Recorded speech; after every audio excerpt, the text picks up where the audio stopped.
everyone, and welcome to Rob's Rogues, and more importantly, the Nightwing video that you're getting ready to watch here. If you think you've seen this video before, chances are you have. I recently pulled down the Nightwing and Batman video. I felt the video was a little too long, and after a few comments, I kind of went back and revisited the video, and the videos were, both of those were rather long, and I was just kind of going over the same points kind of over and over again, just because I was upset with some of the quality controls. Not that it changed my opinion on the quality, which I hope that if enough of us kind of bring this to DC's attention, that some things will get changed. But in the length of the videos, that, you know, I don't mind a 12, 13, 14-minute video if I'm really into the figure and really kind of want to see what the person wants to talk about. The Nightwing video, I think, clocked in at almost 30 minutes, and Batman's was like 25. So just in the scale, if it was the Rogue show, that'd have been perfectly great. We could have talked about each of those individual figures and what we all had to say. But for me to kind of go on for 30 minutes just about one single figure was kind of, a little bit of overkill. So I pulled those videos down, and I wanted to re-edit the footage again to still just make the points that I was making. But at the same time, there are some really great things about those figures, and I think it just kind of got lost into the rambling. I think once I opened up both figures, I was, especially the Nightwing figure, I was really disappointed. So all the things that I wanted to say, I kind of lost and just kind of went down this rabbit hole. So now that I've had a fresh, clean perspective, what you're going to see here is the edited versions. Not that I'm hiding anything or anything like that, but I wanted to condense the video a little bit to make it a little bit more manageable and watchable. So what you're going to see here is the Nightwing followed by Batman. So the Rob's Rogues, 201, 202, are going to be out of sequence if you go through the channel, but you'll see. So thanks for watching, thanks for understanding, and here is now hopefully the condensed versions of those two figures. Thanks, guys. Bye. Hello, everyone, and welcome to Rob's Rogues in the Batman universe. As you can tell, we have some still images here because, like a goober, I did not press record, and I thought I did. So I'm doing this little voiceover. I got these images from batmannews.com. You can see the box art there and the Capullo drawing. So I just wanted to be able to show you what Nightwing's box looked like. So now we will go on to the actual review where the camera is on, hopefully. Okay, here is the Nightwing figure out of the package, and I'm at a 50-50 split here. And it really kind of makes me sad, but at the same time, I'm kind of happy. We'll get into that. I really like the figure. He's beautifully sculpted. I have, I think, 0 paint flaws. I think there's a little bit on his lip, or it could be some shading. I really haven't kind of figured that out yet. But I'm also disappointed again with the QC that's in this. I watched Olivia's review on this figure, and she was kind of disappointed in a few things. And I'll, you go check her video out, and you can kind of see what she's talking about. Let me make sure I get the camera a little more straight on there. There we go. But this will be for my figure. He's really loose at the legs. So watch when I pick him up what his legs do. Ready? So they, as Chapman Films would say, loose leg syndrome. But he can stand. You can see the clear joint inside. And as you notice, both legs move together. And I've got to believe that is because, you can kind of see it here. Actually, what it really is, this isn't... See the gap? I don't know if you can really pick this up. The gap in his butt, or his crotch. Sorry, Nightwing. We're going to... if you think what the Crime Syndicate did to you is bad enough, wait till you see what I'm going to do. His butt isn't put together, so the joint, that might help out a bit more, a little bit. Anyway, his crotch had a gap in it, so it wasn't put together, so it was allowing the clear ball in the middle to kind of rotate. Now, the legs are still moving together as one piece, but when you hold one leg, you then can move it separately from the other. So I can move them independently, but they also do move together. You can kind of hear some popping and cracking there. So it's like his torso, or his underoos, for lack of a better word, weren't fastened, and I don't think this clear peg that runs through the center is being held in place by anything. I don't know if it's not glued in there or whatever the case is, but that's the biggest part of the QC on mine.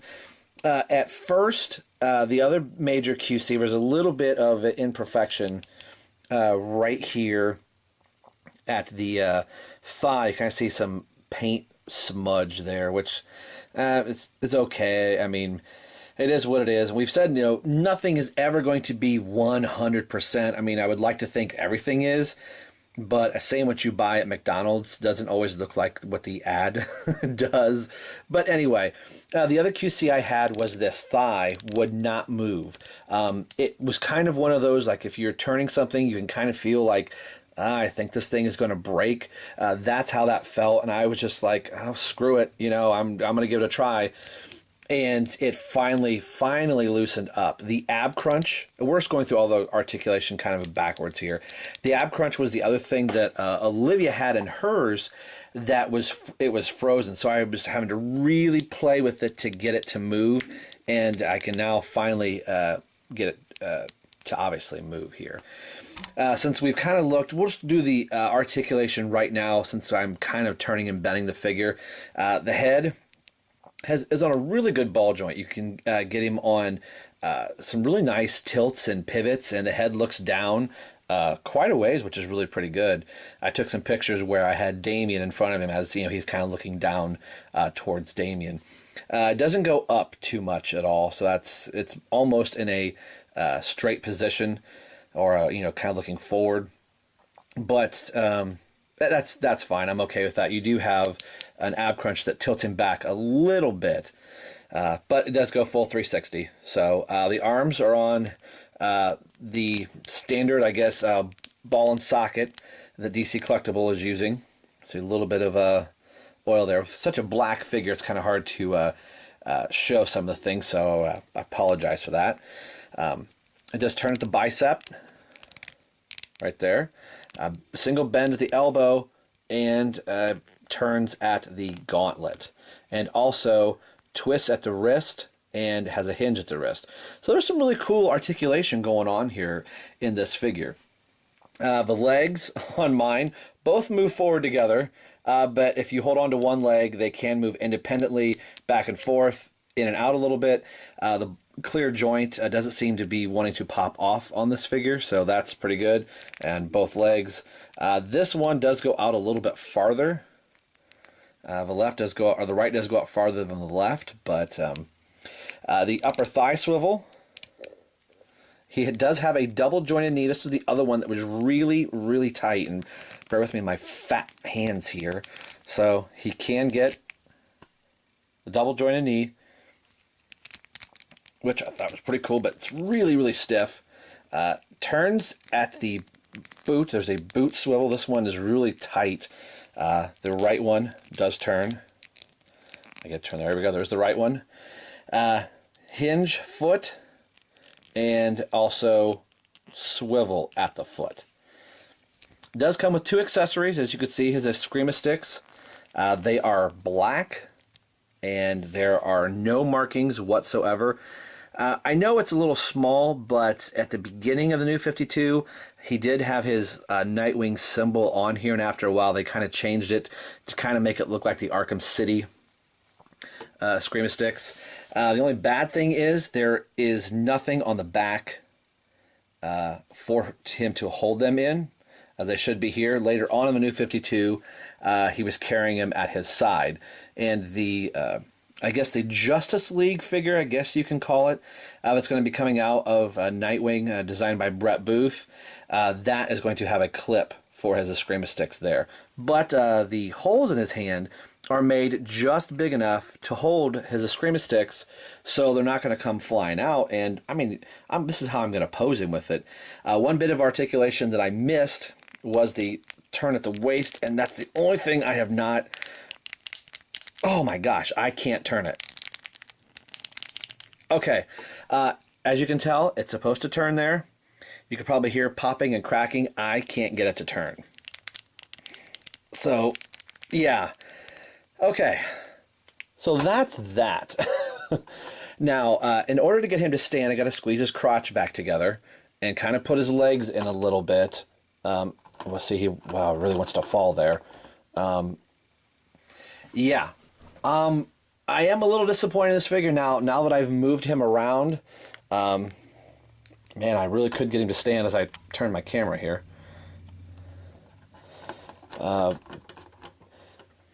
Okay, he's standing. Let's get into some comparisons, and I'll kind of show you him with some of the other members of the Bat family and maybe his another Nightwing counterpart that I have. I'll be right back. All right, here he's with the Arkham City Nightwing figures. I'm trying to remember who this is. It's Nightwing, Rob. It's Nightwing.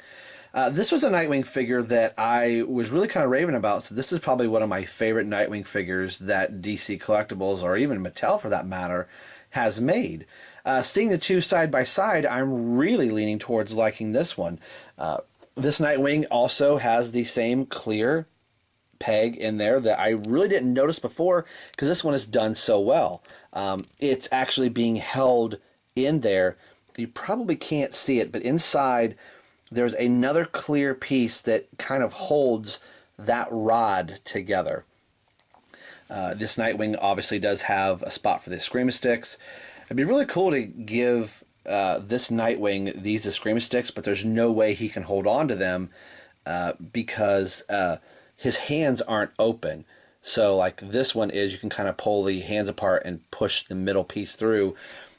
These Scream Sticks actually just get forced down through the closed, basically the closed fist with a hole in the middle. But so there's Nightwing. Granted, two different universes, one video game, one comic book. But you know, sculpting wise, I'm really liking this one, and I'm becoming more and more a fan of the red on the Nightwing figure. All right, here he is with the Damian figure, and Nightwing and Damian look really, really good together. A lot of people, I guess some people didn't realize this was out, or I guess was out at the time it came out. I'm not sure of the year on it. You could probably look back through my Rob's Rogues videos and see the review of this guy. But this is from the DC, it was still DC Direct at this point, the DC Direct Batman Incorporated line. This is the only Damian Robin figure known to man at this point, until Mattel eventually releases theirs sometime in the late future or near future, I guess. December, I think he's supposed to come out. So far as the official, other than some little, tiny figurines and things like that. So this is a really good figure. If you can get a hold of him, he can be really, really pricey on Amazon, especially on eBay too. But having Damian and Nightwing together just looks really, really cool. And here is Nightwing with the Justice League. Actually, technically, this is the Villains versus Heroes 7-pack in the metallic scheme for Batman. I do have the standard one as well, but it's downstairs out of my reach. All right, final thoughts here. At the time of this video that is now Sunday, I actually forgot to film the end of like my final thoughts part of the portion as I was putting the video together and going through all the film, and I realized I didn't do that with all the QC issues. And for some reason, I didn't turn the camera on when I was doing the unboxing, when I was actually showing the package. So obviously you've already seen what I have done, but neither here nor there. I have already emailed Jim Fletcher at DC Collectibles, and he said, I sent him a little personal video on my cell phone. I may include that in here as well, just to kind of show you what I sent him, and he said it was a great help to actually see some video footage of what was wrong. He had said that in their sample testing, they didn't come across that at all. I had mentioned a couple of my other YouTube friends out there. I think Anthony has the same problem with his Talon. I said, a lot of us are putting up reviews of these figures, so, word is kind of spreading kind of about the QC issues, online. So I just said you guys might want to be made aware of that. So at least they know that we're talking about these QC issues. So I love the figure. Jim said that they will be sending me another Nightwing figure. So again, I hope the he's got to take a look at everything and make sure everything's tip-top shape. Aside, if it wasn't for the legs being basically broken, I would be completely 100% happy with this figure. So we'll see what figure 2 is like. So there'll be a Nightwing Capullo figure 1.1 that'll be coming out very shortly when that figure arrives. So I do like the figure. I do recommend on picking him up. I know it may be a gamble, but like I said, some of them are turning out pretty good. Just stay on them. Don't give up. The only way things are going to get better is if we're nice and polite. DC Collectibles has been very good to me so far. They've been kind. They've been generous. They have gone above and beyond. So I'm saying stay with it. Things are going to get better. Olivia has said it in her video. The more we let them know, the better things can be. So I like the figure. We will see what the second figure has, and crossing my fingers that will be a perfect figure. So today we've been taking a look at the Greg Capullo series. The third figure in the set is the Nightwing figure. And as always, this is Rob for Rob's Rogues and the Batman Universe signing off, saying we will see you guys next time.